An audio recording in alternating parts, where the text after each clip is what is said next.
Before we begin, drop a comment below with your country and what time it is right now where you're watching. Whether it's sunrise in Nairobi, midnight in New York, afternoon in Canada, or evening in France, I want to know. Don't just sit back. Tell me where in the world you are. Now, let's dive into the story. I'm standing in my bedroom holding a shoebox that's about to ruin my whole life, and I don't even know it yet. My hands are shaking so hard the lid nearly falls off. Inside are letters, dozens of them, tied with a faded red ribbon that looks like it's been touched 1,000 times. The paper is yellowed and soft from age, and when I lift one to my nose, I smell perfume. Not my perfume. Someone else's, someone who wore something sweet and expensive, the kind of scent that lingers on a man's collar long after he's come home. My husband Jerome has been dead for 3 months now, and I thought I knew everything about him. 52 years of marriage, and I believed we had no secrets. But this shoebox was hidden under a loose floorboard in his workshop, tucked away like a treasure he never wanted me to find. I only discovered it because I was finally cleaning out his things, trying to make peace with the emptiness he left behind.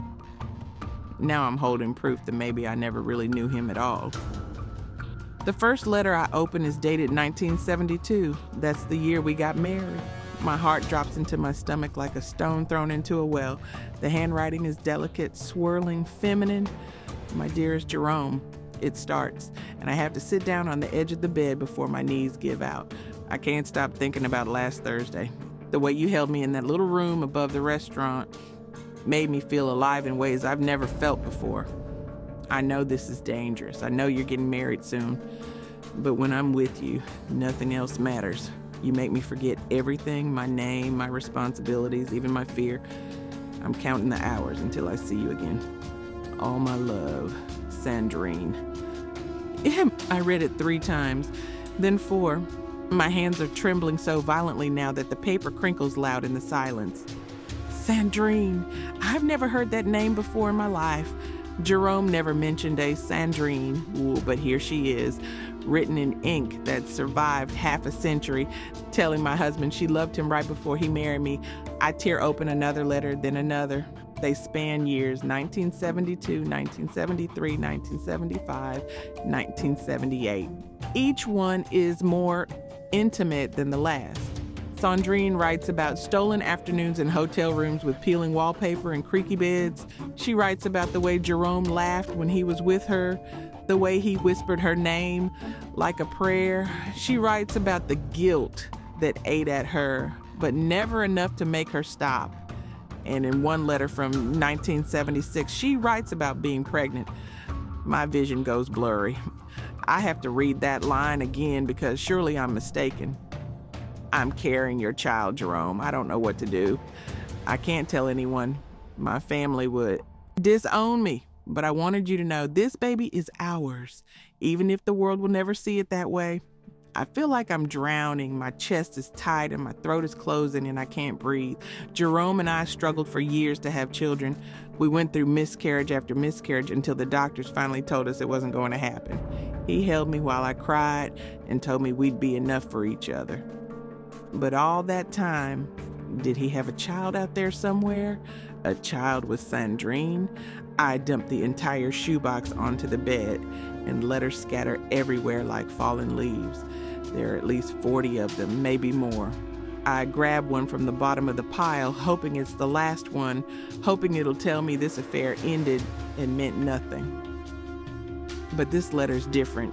It's not from Sandrine, it's from Jerome. It's a draft written in his messy handwriting on the back of a gas station receipt.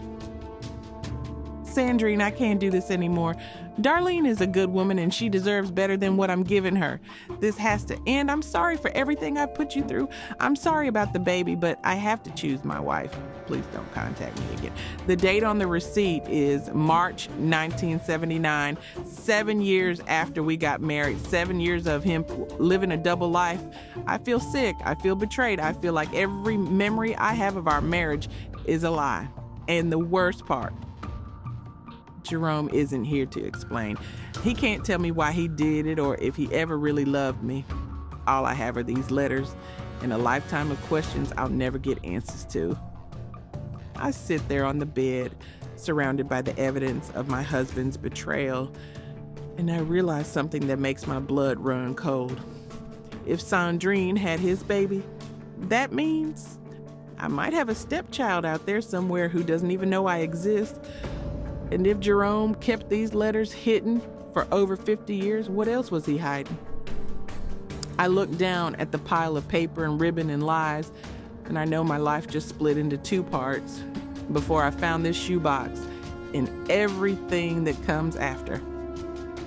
I pick up my phone with shaking hands, not even sure who I'm going to call, but I know one thing for certain: I'm not letting this go. I need to find Sandrine. I need to know the truth. Even if it destroys every good memory I have left, I need to know who my husband really was. Let me take you back to 1971, back when I thought love was simple and forever was a promise people actually kept. I was 22 years old, working the register at a corner grocery store in Oakland, California, trying to save up enough money to go to nursing school. My mama had died the year before from complications with her diabetes, and my daddy was working 2 jobs just to keep the lights on. I was the oldest of 4, which meant I didn't have the luxury of dreaming too big. Every penny I made went into a coffee can hidden in my closet, and every night I counted it, hoping I was getting closer to something better. That's when Jerome walked into my life like he'd been sent from heaven itself. He was 25, tall and lean, with skin the color of dark honey and a smile that could make you forget your own name. He came into the store every Tuesday and Thursday after his shift at the auto shop, always buying the same thing: a pack of Wrigley's gum and a bottle of Coca-Cola. And every time he'd find some reason to make me laugh. Jerome wasn't like the other men who tried to holler at me. He didn't lean over the counter with a hungry look in his eyes. He didn't make me feel like a piece of meat he was sizing up. Instead, he asked me questions, real questions. He wanted to know what I was reading, what I was saving for, what kind of life I wanted to build. He told me about his dreams too. He wanted to open his own garage one day, maybe expand it into a full service station. He talked about buying a house with a big backyard where he could work on cars and maybe have some kids running around. The way he described it made it sound so real, I could almost see it. And somewhere in those conversations, between the smell of motor oil on his hands and the way he looked at me like I was the only person in the room, I fell in love. It wasn't dramatic or earth-shattering. It was quiet and steady, like a river carving its way through stone. By the time he asked me out on an official date 6 months later, I already knew I wanted to spend my life with him. Our courtship was short but sweet. Jerome didn't have much money, but he made every date feel special. He took me to Lake Merritt at sunset, and we sat on the grass, eating fried chicken his grandmother made. He took me to see Shaft at the movie theater and held my hand the whole time, even though his palms were sweaty. He met my daddy and my siblings and won them over by fixing our broken porch steps without being asked. My little sister Celia loved him because he always brought her candy. My brothers respected him because he worked hard and didn't talk down to them. And my daddy, who didn't trust anyone, told me one night that Jerome was a good man and I'd be a fool to let him go. So when Jerome proposed to me on a random Tuesday in April 1972 with a ring he'd saved up 6 months to buy, I said yes without hesitation. I didn't need time to think about it. I didn't need to wonder if there was someone better out there. Jerome was my person and I was his, or at least that's what I believed. We got married 3 months later in a small ceremony at Greater Faith Baptist Church. I wore a simple white dress my aunt sewed for me, and Jerome wore a suit he borrowed from his cousin. We didn't have money for a honeymoon, so we spent our wedding night in the apartment Jerome had been renting above a laundromat. It wasn't fancy, just one bedroom with a kitchen so small you could barely turn around, but it was ours. I remember lying in bed that night with my head on his chest, listening to his heartbeat, feeling like the luckiest woman alive. Jerome wrapped his arms around me and whispered, "I'm gonna make you so happy, Darlene. I promise you that." And I believed him. I believed every word. The first few years of our marriage were hard but good.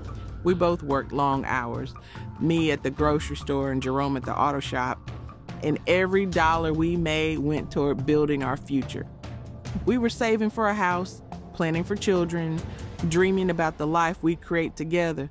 Jerome was attentive and kind. He remembered my favorite foods and surprised me with little gifts he could barely afford. He held me when I was tired and made me laugh when I was stressed. From the outside, we looked like the perfect couple. And from the inside, I thought we were too. But now, sitting here with these letters scattered across my bed, I realize how blind I was. While I was working double shifts and skipping meals to save money, Jerome was spending his Thursday afternoons with Sandrine. While I was dreaming about the children we'd have together, he was getting another woman pregnant. While I was building my entire life around him, he was living a second life I knew nothing about.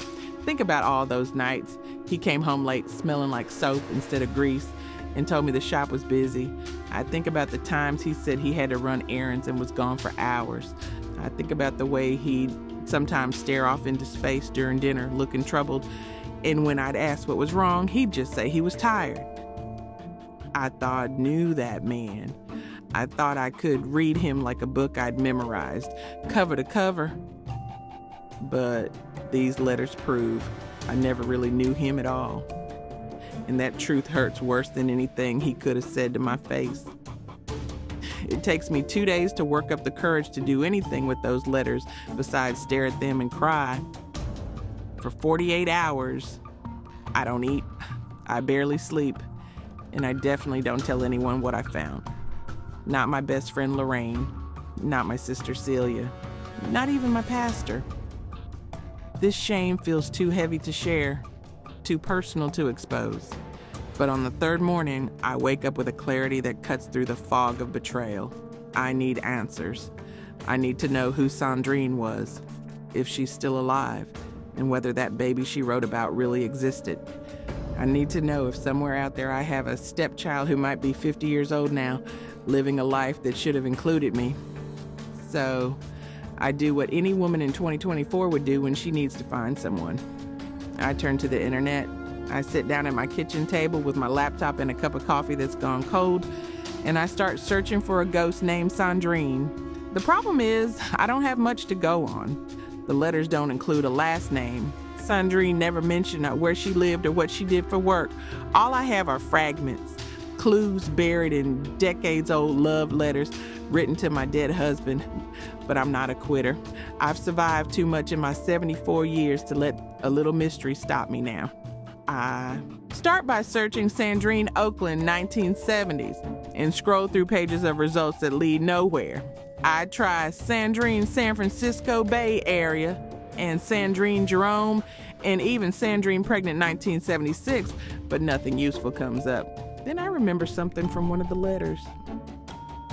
Sandrine mentioned a restaurant she wrote about meeting Jerome in a little room above the restaurant on Telegraph Avenue. That's specific. That's something I can work with. I switch my search to old restaurants on Telegraph Avenue in Oakland and Berkeley, hoping one of them will spark a memory or lead me somewhere concrete. It takes hours of digging through historical archives and old newspaper articles, but finally I find something. Chez Marie, a French restaurant that operated in Berkeley from 1968 to 1985. The owner was a woman named Marie Toussaint, and according to a small article from 1973, she rented rooms above the restaurant to women who worked in the area. That's when it hits me. Sandrine is a French name. What if she worked at that restaurant? What if she was connected to Marie Toussaint somehow? I search for Marie Toussaint next and discover she died in 2003, but her daughter Simone still lives in Berkeley and runs a small bakery called Toussaint's Pastries. My heart starts racing. This could be the connection I need. I grab my purse, my car keys, and the stack of letters, and I drive across the Bay Bridge to Berkeley like my life depends on it. The bakery is tucked into a quiet street near the university, a charming little spot with a blue awning and the smell of fresh bread wafting through the door. When I walk inside, a woman in her 60s looks up from behind the counter with a warm smile. She has her mother's eyes, sharp and kind at the same time. "Can I help you, ma'am?" she asks, and I realize I have no idea how to start this conversation. How do you tell a stranger you're looking for the woman who had an affair with your husband 50 years ago? I take a deep breath and decide honesty is the only way forward. "My name is Darlene Winters," I say, my voice steadier than I feel. "I'm looking for information about someone who might have known your mother. Her name was Sandrine, and I believe she may have worked at your mother's restaurant back in the 70s. Simone's expression shifts immediately. Her smile fades and her eyes narrow slightly, like she's trying to decide whether I'm trustworthy or trouble. "Sandrine," she repeats slowly, and I can tell the name means something to her. "Why are you looking for her?" I hesitate, then pull one of the letters from my purse and set it on the counter. Because she was involved with my husband, and I need to know the truth about what happened between them.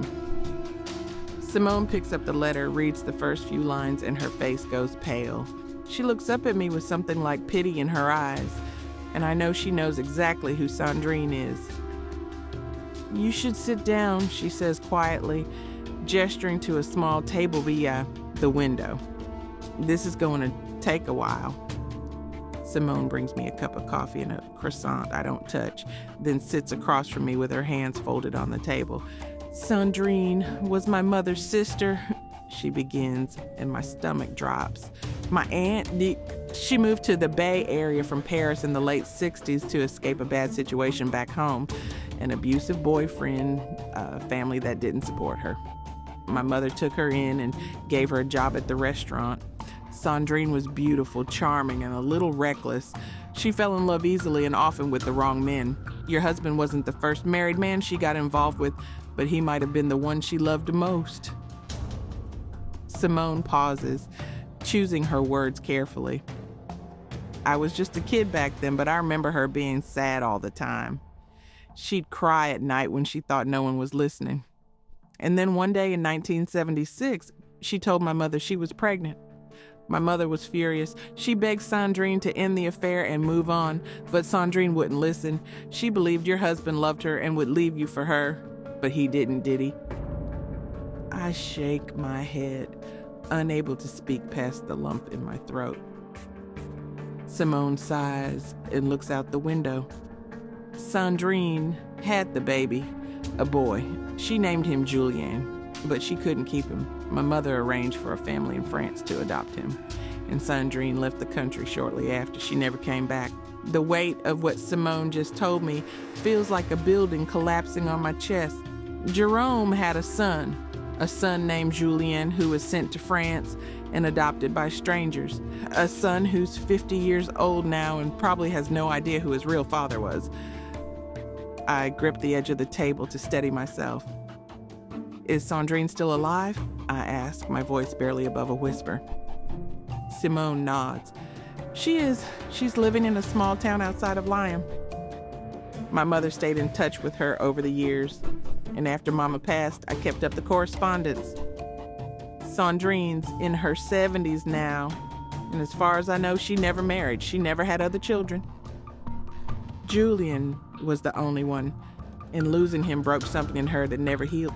I feel a strange mix of emotions, anger at Sandrine for being part of Jerome's betrayal, but also pity for a woman who spent 50 years mourning a child she couldn't keep and a man who chose someone else." "Do you have her contact information?" I ask, and Simone studies me carefully. "I do," she says, "but I need to know, what are you planning to do with it?" I don't answer Simone's question right away because, honestly, I don't know what I'm planning to do. All I know is that I've spent 52 years married to a man who kept an entire secret life from me, and if I don't find out the full truth, it's going to eat me alive from the inside out. Simone must see something in my face. Maybe desperation, maybe determination, because she sighs and pulls out her phone. She scrolls through her contacts, then writes down a number on the back of a bakery receipt and slides it across the table to me. Her name is Sandrine Laurent now, Simone says. She remarried her maiden name after she moved back to France. She speaks English, but it's not perfect, so be patient with her. And Darlene? She looks at me with those kind, serious eyes. Whatever you're feeling right now, anger, betrayal, hurt, try to remember that Sandrine was hurting too. She lost just as much as you did, maybe more. Don't go into this conversation looking for a villain. You might just find another broken woman who made mistakes she can't undo. I take the receipt, fold it carefully, and tuck it into my purse. I thank Simone, leave the bakery, and sit in my car in the parking lot for 20 minutes before I can even turn the key in the ignition. The drive back to Oakland feels like it takes hours, even though it's only 30 minutes. My mind is spinning with everything I just learned. Jerome had a son.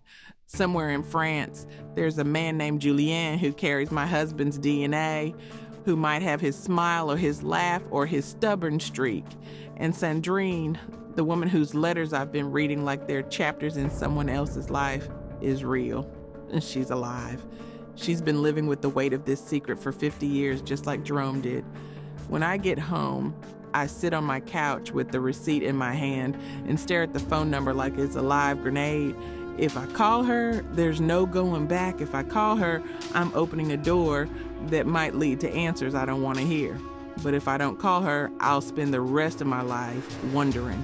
And I'm too old and too tired to live with more questions than answers. So I pick up my phone, dial the international number with shaking fingers, and wait. It rings once, twice, 3 times. I'm about to hang up when a voice answers in accented English. Hello? Who is this? Her voice is soft and slightly raspy, like she's been smoking for years, or maybe she's just old and tired like the rest of us. Is this Sandrine Laurent? I ask, and there's a long pause on the other end of the line. Yes, she says carefully. Who is asking? I close my eyes and force the words out. My name is Darlene Winters. I was married to Jerome Winters. I found your letters. The silence that follows is so heavy I can feel it pressing against my chest. For a moment, I think she's hung up on me. But then I hear her breath hitch and I realize she's crying. Mon Dieu, she whispers. I never thought, how did you find me? I tell her about the letters, about finding Simone at the bakery, about learning that Jerome had a son he never told me about. With every word, I hear her crying harder on the other end of the line. When I finish, there's another long silence. Then Sandrine speaks, and her voice is thick with tears and regret. I am so sorry, Darlene. I am so sorry. I never wanted to hurt you. I never wanted any of this to happen. Part of me wants to scream at her. Part of me wants to tell her that sorry doesn't undo 50 years of lies. But the other part of me, the part that's been carrying this pain alone for 3 days, just wants to understand. Tell me the truth, I say, and my voice cracks. Did Jerome love you, or was it just an affair? Sandrine takes a shaky breath. He loved me, she says quietly, but he loved you more. Or maybe he loved the life you represented more. Stability, respectability, a future without shame. I was his escape, his secret, the part of himself he could not share with the world. But you were his home. And when I told him about Julien, he made his choice. He chose you. Hearing her say it doesn't make it hurt less. If anything, it hurts more because it means Jerome wasn't just some cheating dog who didn't care about anyone. He was a man torn between 2 lives, 2 loves, and he chose to protect one by destroying the other. What happened to Julien? I asked, because I need to know. I need to know if that boy, now a man, is okay. Sandrine's voice softens. Julien was adopted by a good family in Lyon. They raised him with love. I kept in touch with them for a few years, just to know he was safe, but then they asked me to stop. They said it was confusing for him, so I let him go. I have not seen him since he was 2 years old. Her voice breaks completely now, and I can hear her sobbing through the phone. Not a day goes by that I do not think of him. Not a day goes by that I do not wonder who he became. If he is happy, if he ever thinks of me. I gave up everything for Jerome, my son, my future, my chance at a normal life. And in the end, I was left with nothing but memories and regret. We sit there on the phone together, two women on opposite sides of the world, both mourning the same man for different reasons. And in that moment, I realized Simone was right. Sandrine isn't the villain. She's just another woman who loved the wrong man and paid the price for it, just like me. After I hang up with Sandrine, I sit in the quiet of my living room and let the weight of everything settle over me like a heavy blanket. For the first time in 3 days, I'm not crying, I'm not angry, I'm just empty, hollowed out, like someone reached inside me and scooped out all the parts that used to believe in forever and left nothing but questions behind. I think about Jerome and the way he used to hold my hand when we walked down the street. Think about the way he'd kiss my forehead before he left for work every morning. I think about the way he looked at me on our 50th wedding anniversary and told me I was still the most beautiful woman he'd ever seen. Were those moments real, or were they just another part of the performance he'd been putting on for 52 years? I don't know. And that's what hurts the most, not knowing what was true and what was a lie. The man I loved is dead, and the man I'm learning about now feels like a stranger wearing his face. Over the next few days, I fall into a routine of reading and rereading those letters, trying to piece together a timeline of Jerome's betrayal. The affair started in 1972, right around the time we got married. It continued on and off for 7 years until 1979, when Jerome finally ended it. That's 7 years of him living 2 lives, 7 years of him kissing me goodnight and then sneaking off to meet Sandrine, 7 years of him listening to me cry about our miscarriages while knowing he had a son out there somewhere. I try to remember what he was like during those years, but my memory feels unreliable now. Was he distant? Was he guilty? Did he ever almost slip up and tell me the truth? I can't remember. All I remember is loving him and trusting him and believing we were building something solid together. And now I know that foundation was cracked from the very beginning. The more I read, the more I realize how much effort it must have taken to keep this secret. Jerome wasn't just cheating. He was living an entirely separate existence, and he was good at it. Too good. I finally tell my sister Celia everything on a Sunday afternoon when she comes over to check on me. She's been calling every day since Jerome died, worried that I'm not eating or taking care of myself. When she walks in and sees the letters spread across my dining room table, she freezes. "Darlene, what is all this?" she asks, and I just gesture at the mess, proof that I didn't know my husband at all. I watch her face change as she reads through the letters. Shock, anger, disbelief, pity. When she's done, she sits down heavily in the chair across from me and shakes her head. "That son of a bitch," she says. And even though I should probably defend Jerome, I don't, because she's right. He was a son of a bitch for doing this to me. "Did you know?" I ask her, because I need to know if anyone in my life was keeping this secret from me. Celia looks horrified. "Hell no, I didn't know. You think I would have kept something like this from you? Darlene, if I'd had even the slightest idea, I would have told you. I would have dragged his ass myself." I believe her. Celia has never been good at keeping secrets. We sit there together in silence for a while, and then Celia asks the question I've been avoiding. "What are you going to do now?" I don't have an answer. What am I supposed to do? Jerome is gone. I can't confront him. I can't demand an explanation or scream at him or make him feel even a fraction of the pain I'm feeling now. All I can do is live with this knowledge and decide how I'm going to carry it. Do I tell people? Do I let everyone know that my perfect marriage was a lie? Or do I keep this secret the way Jerome did and protect whatever dignity I have left? Celia reaches across the table and takes my hand. "You don't have to decide right now," she says gently. "But Darlene, you can't let this destroy you. Jerome made his choice. He lived with his guilt, and now you get to choose how you move forward. Don't let his mistakes define the rest of your life.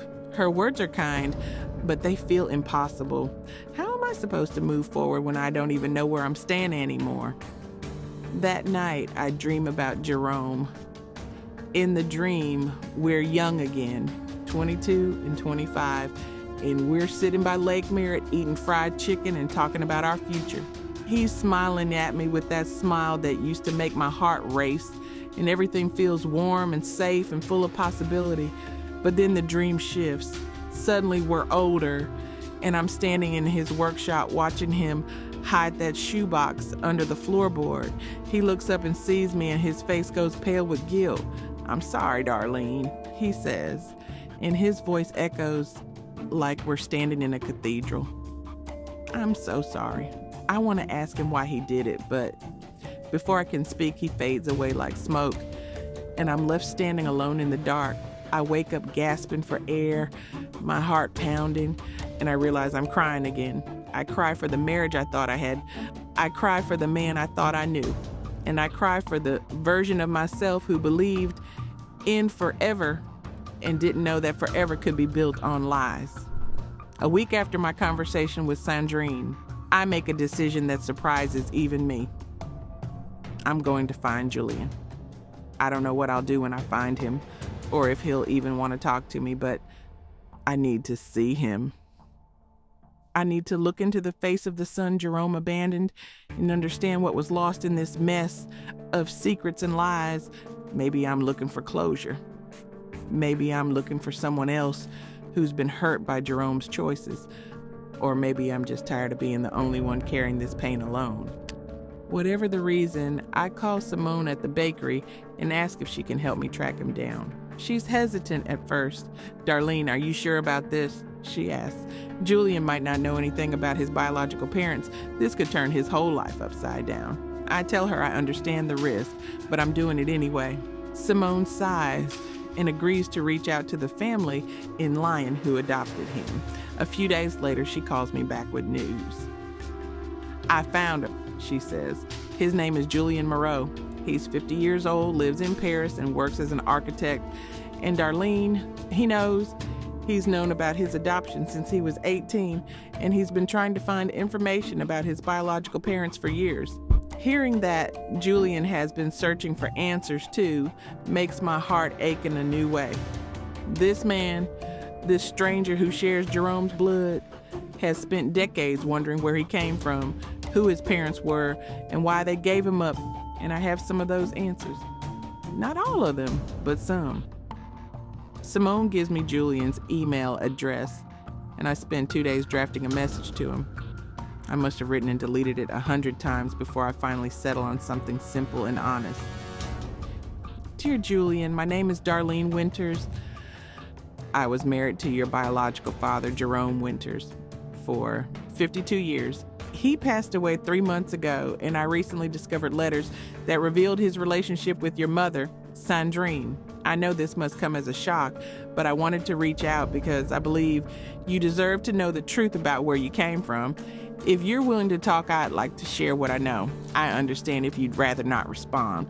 This is a lot to process, but please know that I'm not reaching out with anger or judgment, just a desire for honesty. Sincerely, Darlene." I hit send before I can talk myself out of it, and then I wait. Julian responds 3 days later.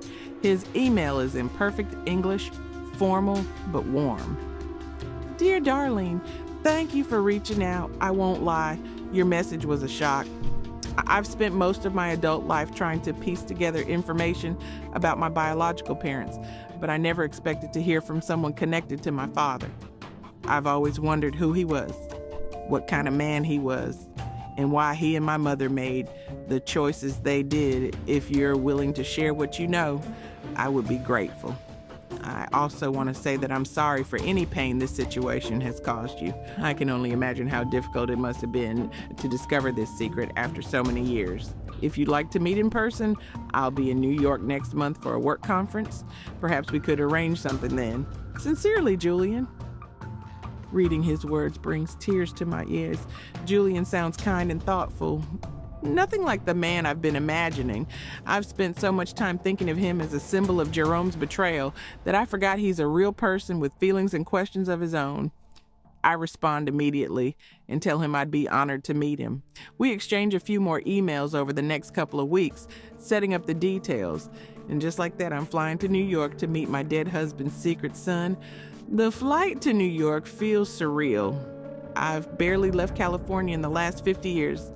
And now here I am, sitting on a plane heading across the country to meet a man who shouldn't exist in my life, but does.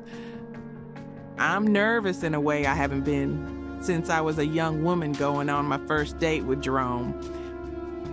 What if Julian hates me? What if he blames me for Jerome's choices? What if looking at him is too painful because he reminds me too much of the man I loved and lost? I try to push those thoughts away and focus on the fact that I'm doing the right thing. Julian deserves to know the truth, and I deserve to understand the full scope of what Jerome kept from me. We've arranged to meet at a small cafe in Manhattan. When I walk in, I spot him immediately. He's sitting by the window, tall and lean, with skin a shade lighter than Jerome's, and dark curly hair starting to gray at the temples. But it's his eyes that stop me in my tracks. They're Jerome's eyes. The same shape, the same intensity, the same way of looking at you, like he's trying to read your soul. For a moment, I can't move. I just stand there staring at him, overwhelmed by the ghost of my husband staring back at me. Julian stands when he sees me, and we shake hands awkwardly before sitting down. Up close, I can see more differences. His nose is narrower, his jaw sharper, his hands more delicate. He must get those features from Sandrine, but the resemblance to Jerome is still there, undeniable and haunting. "Thank you for coming all this way," Julian says, and his voice is gentle. "I've waited a long time for this." We order coffee, and then I tell him everything. I tell him about Jerome, about our marriage, about the letters I found. I tell him about Sandrine and the affair and the impossible choice Jerome made. I tell him that his father wasn't a bad man, but he was a flawed one who made selfish decisions that hurt people he claimed to love. Julian listens without interrupting, his expression shifting between sadness and understanding and something that looks like relief. When I'm done, he sits back in his chair and exhales slowly. "Thank you for being honest," he says. "All my life, I've wondered if my parents gave me up because they didn't want me, but hearing this, it sounds like they gave me up because they couldn't figure out how to keep me without destroying everything else. Doesn't make it right, but it makes sense." And somehow, hearing him say that helps me too. Julian and I talk for hours in that cafe, long after our coffee is gone cold and the lunch crowd has cleared out. He tells me about his life in France, about the loving family who raised him, about how he always felt like something was missing, even though his adoptive parents gave him everything. He tells me he's married to a woman named Claire, and they have 2 daughters who are in college now. He shows me pictures on his phone, and I see 2 beautiful young women with bright smiles and their father's intelligent eyes. "They're studying architecture too," he says with pride. Following in my footsteps, I keep telling them they should find their own path, but they're stubborn. Must be in the genes. The way he says it, lightly with a hint of humor, makes me smile for the first time in weeks. It's strange how quickly the awkwardness between us fades. Maybe it's because we're both looking for the same thing, understanding. Neither of us is here to judge or assign blame. We're just 2 people trying to make sense of the wreckage Jerome left behind. I ask Julian about his search for his biological parents, and he pulls out a worn folder from his bag. Inside are documents, old photographs, and handwritten notes spanning decades. "I hired a private investigator when I turned 30, he explains. "We found some information about Sandrine, her name, the fact that she'd returned to France, but we could never locate her. And as for my father, all we had was a first name, Jerome. That's it. No last name, no location, nothing. The trail was cold." He looks at me with a mixture of sadness and gratitude. So when I got your email, it felt like a miracle. After all these years of searching, the answers found me. I tell him about my conversation with Sandrine, and I offer to connect them if he wants. Julian goes very still. She's alive? He asks, his voice barely above a whisper. I nod. She's living outside of Lyon. And Julian, she's thought about you every single day since she gave you up. She never stopped loving you. Tears fill his eyes, and he has to look away for a moment to compose himself. I'd like to talk to her, he says finally. I'd like to hear her side of the story. I give Julian Sandrine's contact information, and we sit there for another hour just talking about Jerome. I tell him stories about his father, the good ones. I tell him about Jerome's laugh, his work ethic, his love of fixing broken things. I tell him how Jerome built our house practically with his own hands, how he'd spend weekends tinkering in his workshop, how he always smelled like motor oil and Old Spice. Julian soaks up every detail like he's starving for it. What was he like as a husband, he asked. Was he good to you? I consider the question carefully. For most of our marriage, yes. He was kind and generous and present, but now I know that he was also carrying a secret so heavy it must have been crushing him. I don't think he was a bad man, Julian. I think he was a complicated man who made a terrible choice and then spent the rest of his life trying to live with it. Julian nods slowly. I think I needed to hear that. I've spent so long being angry at him for abandoning me, but hearing you describe him, he sounds human. Flawed, but human. Before we part ways, Julian asks me something that catches me off guard. Do you have any photos of him, of Jerome? I do. I pull out my phone and scroll through the pictures I've saved. Jerome at our 50th wedding anniversary, Jerome in his workshop, Jerome laughing at a family barbecue. Julian stares at each photo like he's memorizing them. He looks kind, he says softly, and he looks like me, or I look like him. There's wonder in his voice, and I realize that for all the pain this situation has caused, there's also something beautiful happening here.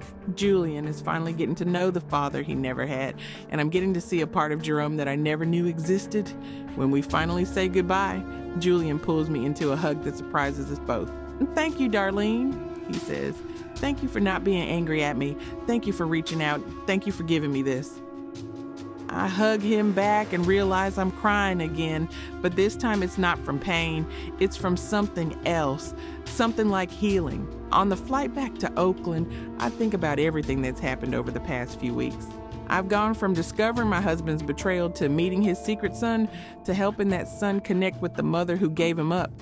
It's been a whirlwind of emotion and revelation, and I'm exhausted, but I'm also starting to feel something I didn't expect. Peace. Not complete peace. I'm still hurt and angry and confused, but I'm beginning to understand that Jerome's choices weren't really about me. He didn't cheat because I wasn't enough. He didn't lie because he didn't love me. He did those things because he was scared and selfish and human. And while that doesn't excuse what he did, it does make it easier to understand. So I think about Julian and his family, and I wonder if maybe some good can come out of this mess. Maybe Julian and Sandrine will reconnect and find the closure they both need, and maybe I'll stay in touch with Julian and get to know him better. Maybe, just maybe, Jerome's biggest mistake will lead to something beautiful in the end. I don't have all the answers yet, but for the first time since I found those letters, I feel like I'm going to be okay. When I get home, I do something I haven't done in weeks. I pull out my wedding album and look through the pictures of Jerome and me on our wedding day. We look so young and hopeful, so certain that love was enough to carry us through anything. And you know what? In a way, it was. We built a life together. We survived hardship and loss. We loved each other for 52 years, and most of those years were good. Yes, Jerome hurt me. Yes, he lied, but he also held me when I cried, laughed with me until my stomach hurt, and chose me every single day for more than 5 decades. That has to count for something. I close the album and place it back on the shelf, and I realize I'm ready to let go of some of this anger. Not all of it. I'm not a saint, but enough of it to move forward. Because holding on to this pain isn't hurting Jerome. He's gone. It's only hurting me. And I've spent too many years of my life already letting Jerome's choices dictate my happiness. I'm not about to let him do it from the grave. 3 weeks after I return from New York, I get an email from Julian that changes everything. Darlene, I spoke with Sandrine. We talked for 3 hours. It was the most emotional conversation of my life. She told me everything about the affair, about the pregnancy, and about the impossible choice she had to make. And she asked me something I wasn't expecting. She wants to meet me in person. She's booked a flight to Paris next month, and she's asked if you would consider coming too. She wants us all to sit down together and, I don't know, find some kind of closure. I know this is a lot to ask. You don't owe Sandrine or me anything, but I think it would mean something to all of us. Please let me know what you think, Julian. I read the email 3 times, my heart pounding harder with each pass. The idea of sitting in a room with Sandrine, the woman who had an affair with my husband, who had his child, who was part of the biggest lie of my life, feels impossible. But the idea of not going, of missing this chance to close this chapter once and for all, feels worse. Talk it over with Celia, who immediately tells me I'm out of my mind. Darlene, why would you put yourself through that? She asks. You don't need to sit down with that woman and rehash 50-year-old drama. Let it go. But I can't let it go. Not yet. I need to look Sandrine in the eye and hear her say she's sorry. I need to understand why she kept pursuing Jerome, even after she knew he was married. I need to know if she ever thought about me, the wife she was betraying with every letter, every secret meeting, every whispered promise. And maybe, just maybe, I need to forgive her so I can finally forgive Jerome. So I emailed Julian back and tell him I'm in. 2 weeks later, I'm on a plane to Paris, wondering if I've completely lost my mind. The flight is long and uncomfortable, and I spend most of it staring out the window thinking about what I'm going to say when I see Sandrine. Should I be angry? Should I be cold? Should I let her know exactly how much pain she caused? Or should I try to be gracious and understanding the way I've been trying to be with Julian? I don't know. All I know is that this feels necessary, like a wound that needs to be opened one last time before it can finally heal. Julian meets me at the airport, and we take a cab to a small restaurant in the Marais, where he's reserved a private room for the 3 of us. The whole ride there, I'm shaking. Julian must notice because he reaches over and squeezes my hand. It's going to be okay, he says, but I'm not sure I believe him. When we walk into the restaurant, I see her immediately. Sandrine is sitting at a table by the window, and even though she's 74 years old now, I can see traces of the woman Jerome must have fallen for. She's still beautiful in a fragile, faded way. Thin and elegant with silver hair pulled back in a neat bun and dark eyes that look like they've cried 1,000 tears. When she sees Julian, she stands up so fast her chair scrapes against the floor. For a moment, she just stares at him, her hands covering her mouth, tears streaming down her face. And then she crosses the room and pulls him into a hug that looks like it's been 50 years in the making. I stand there watching them, feeling like an intruder in a moment that doesn't belong to me. But then Sandrine looks over Julian's shoulder and sees me, and her whole body goes rigid. She releases Julian and walks toward me slowly, like she's approaching a wounded animal. When she's standing in front of me, she doesn't say anything at first. She just looks at me with those sad, guilty eyes and shakes her head. I do not know what to say to you, she says in her accented English. I am sorry. I have been sorry for 50 years, but I know sorry is not enough. I stare at her and I realize I'm not as angry as I thought I'd be. I'm just tired. Tired of carrying this pain, tired of hating people who are already broken, tired of letting Jerome's ghost control my emotions. You're right, I say quietly. Sorry isn't enough, but it's a start. We sit down, and for the next 2 hours, we talk. Sandrine tells us her side of the story, how she met Jerome at the auto shop where she brought her car for repairs, how he was kind to her in a way men rarely were, how the affair started as something small and spiraled into something neither of them could control. She tells us about the guilt she felt every time she wrote him a letter, every time she met him in that room above the restaurant. She tells us about the devastation she felt when he ended things and the unbearable pain of giving up Julian. I wanted to keep him, she says, her voice breaking. I wanted to raise him and tell him about his father, but I had no money, no support, no way to care for a child. And I thought maybe he would have a better life with a family who could give him everything I could not. Julian reaches across the table and takes her hand. You gave me a good life, Sandrine. The family who adopted me loved me. I had a good childhood. You made the right choice. She cries harder at that, and I find myself crying too. Not because I'm sad, but because I'm watching something beautiful happen in the middle of all this pain. I'm watching a mother and son find each other after 50 years. I'm watching forgiveness happen in real time. And I realize that this messy, painful, complicated reunion is what Jerome's secret has been leading to all along. Not destruction, but healing. Not an ending, but a new beginning. When it's my turn to speak, I tell Sandrine the truth. I tell her I don't forgive her yet, but I'm working on it. I tell her that Jerome hurt us both, and maybe the only way forward is to stop blaming each other and start understanding that we were all just people trying to survive impossible situations. Sandrine nods and thanks me for coming, for giving her this chance. And as we sit there together, three strangers bound by one man's choices, I feel something shift inside me. The anger is still there, but it's quieter now. And for the first time since I found those letters, I feel like maybe I can let go. We spend the rest of the evening talking about lighter things, Julian's daughters, Sandrine's life in Lyon, my plans for retirement. By the time we leave the restaurant, it's late and the streets of Paris are glowing under the streetlights. Sandrine hugs Julian goodbye and promises to stay in touch. And then she turns to me. Thank you, Darlene, she says. Thank you for being braver than I ever was. I don't know if I'm brave, but I nod anyway. As I watch her walk away, I realize something important. I don't hate her anymore. I don't hate Jerome either. I'm just a woman who loved a complicated man and got hurt in the process. And maybe that's enough. Maybe that's all any of us are. Imperfect people doing our best with the messy hands we've been dealt. On the flight back to Oakland, I sleep better than I have in months.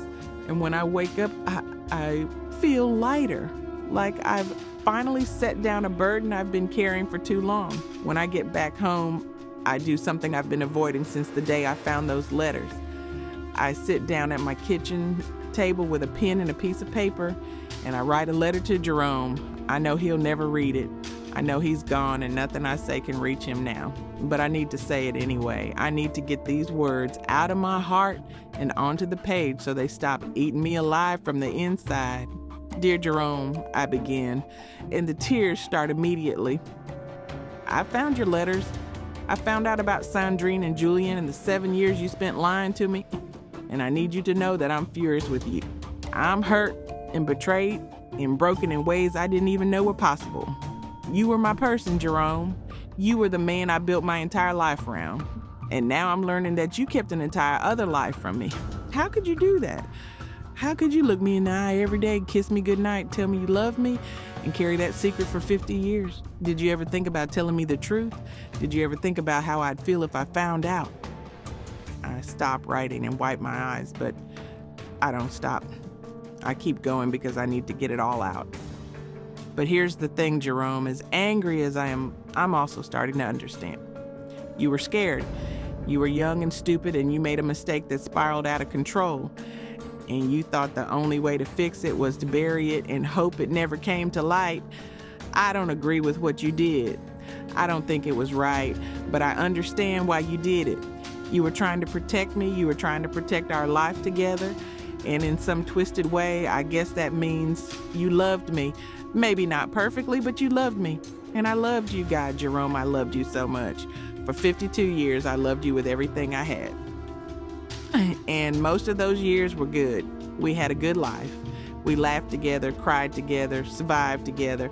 You weren't perfect, but neither was I. And maybe that's what marriage really is. Two imperfect people choosing each other every day despite their flaws. I write about meeting Julian and how it felt to see Jerome's eyes looking back at me from a stranger's face. I write about sitting in that restaurant with Sandrine and realizing she was just as broken as I was.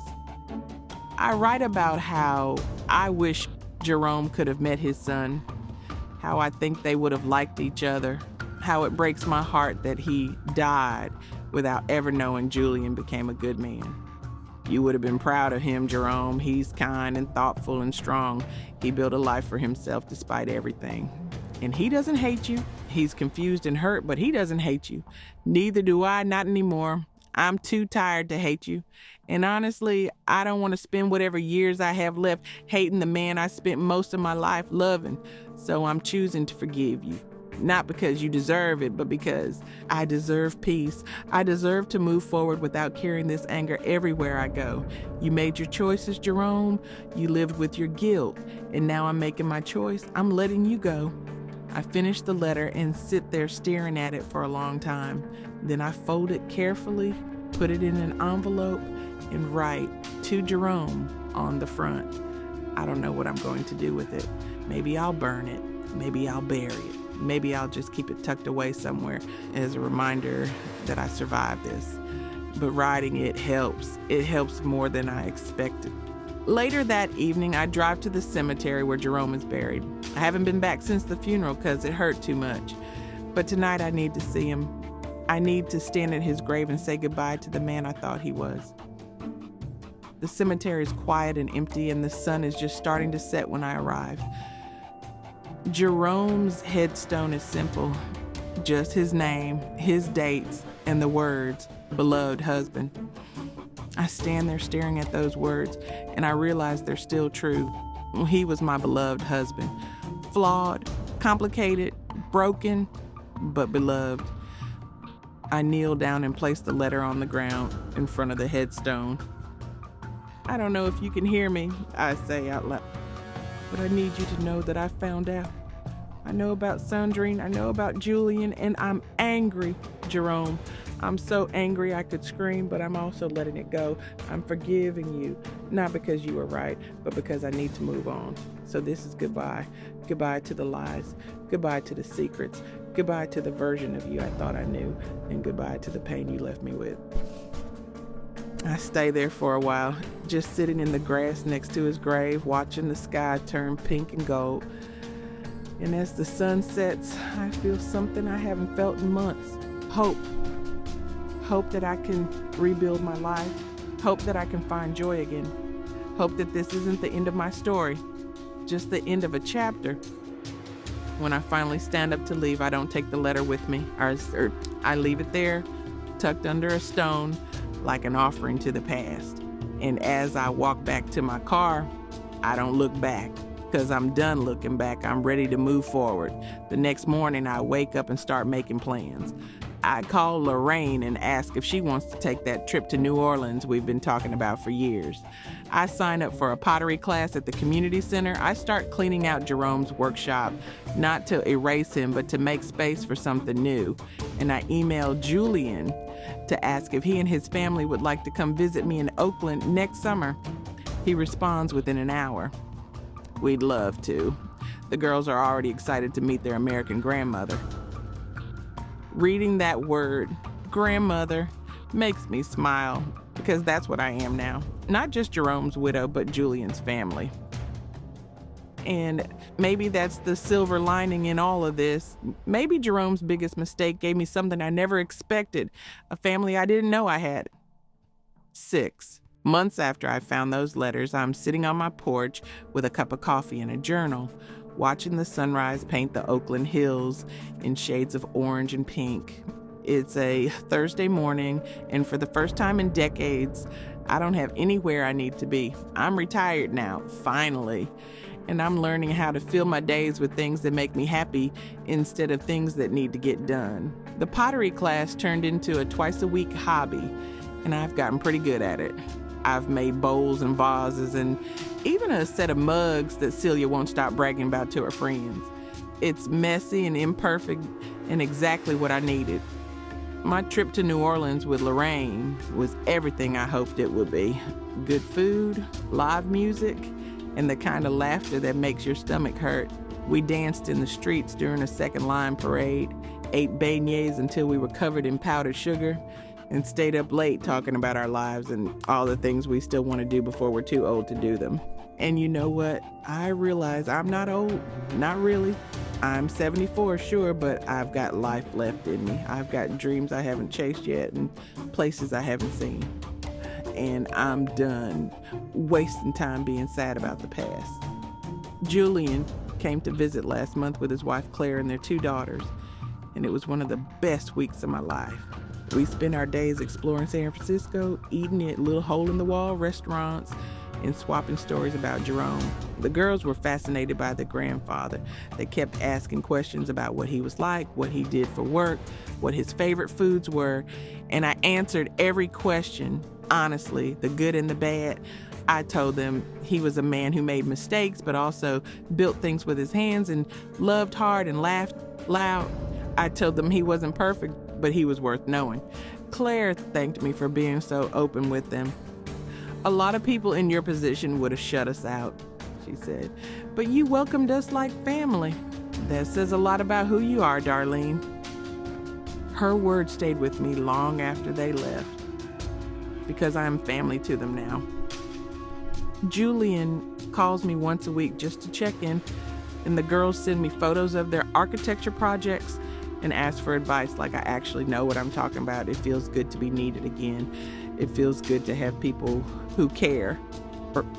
Sandrine and I email occasionally now. Is not a deep friendship, but it's something. She sends me pictures of her garden in Lyon, and I send her updates about Julian and the girls. We don't talk about Jerome much anymore because, honestly, there's nothing left to say. We've both made our peace with what happened, and we're both trying to move forward. In her last email, she told me she's writing a memoir about her life, about growing up in Paris, about the affair, about giving up Julian. She asked if I'd be willing to read it when it's done, and I said yes. Not because I want to relive the pain, but because I think it's important to understand all sides of the story. And maybe, just maybe, her story will help someone else who's carrying a secret they think will destroy them if it comes to light. I've started thinking about writing my own story too, not for publication or anything like that, but just for me, a way to process everything that's happened and document the lessons I've learned. Because I have learned lessons from all of this, hard ones that I wouldn't wish on anyone, but that have made me stronger. The biggest lesson is this: people are complicated. Jerome wasn't a villain. He was a man who loved me but also loved someone else. He was a man who made a terrible choice and spent the rest of his life trying to live with the consequences. And while I'll never agree with what he did, I can understand why he did it. Fear makes people do foolish things. Shame makes people hide parts of themselves they think are unforgivable. And sometimes love isn't enough to overcome the weight of our mistakes, but that doesn't mean the love wasn't real. Jerome and I had 52 years together, and most of them were good. The affair doesn't erase the laughter, the partnership, the quiet moments of just being together. It complicates it, sure, but it doesn't erase it. And I'm choosing to hold on to the good while acknowledging the bad. I'm choosing to remember Jerome as a whole person, flawed but human. And I'm choosing to move forward with grace instead of bitterness. Because at the end of the day, the only person my bitterness would hurt is me, and I've been hurt enough. I've also learned that forgiveness isn't about the other person. It's about you. Forgiving Jerome didn't make what he did okay. It didn't change the past or undo the pain, but it set me free. It released me from the prison of anger and resentment I'd been living in, and once I forgave him, I was able to start forgiving myself too. for being blind, for not asking more questions, for believing in a version of our marriage that wasn't completely real. None of that was my fault, but I'd been carrying the weight of it anyway. And now I've set it down. I've also learned that family isn't just about blood. Julian and his daughters aren't my biological family, but they're mine now. And Celia and Lorraine and even Simone from the bakery. They're my family too. The people who show up for you, who sit with you in your pain, who celebrate your victories and mourn your losses, those are your people. And I'm grateful for every single one of them. They've carried me through this darkness and reminded me that I'm not alone. As I sit here on my porch watching the world wake up, I think about the woman I was when I found those letters 6 months ago. She was devastated, broken, convinced her whole life had been a lie. And now I'm different, I'm stronger, I'm wiser, I'm more compassionate. I've looked into the face of betrayal and chosen grace. I've met the son my husband never knew and built a relationship that honors all of us. Jerome, Sandrine, Julianne, and me. I've traveled to Paris and New Orleans and places I never thought I'd see. I've started new hobbies, made new friends, and discovered that life doesn't end just because your marriage wasn't what you thought it was. If anything, life is just beginning. I'm 74 years old, and I finally feel free. Free from the burden of other people's secrets. Free from the need to be perfect or to have a perfect life. Free to be messy and complicated and beautifully, wonderfully human. Jerome's letters didn't destroy me. They cracked me open and let the light in, and now I'm blooming in ways I never thought possible. So here's what I want to tell anyone who's listening. If you find out something that shatters your world, let it shatter. Sit in the rubble, cry the tears, feel the anger. But then, when you're ready, start rebuilding. Not the life you thought you had, but the life you actually want. Because you deserve more than just surviving.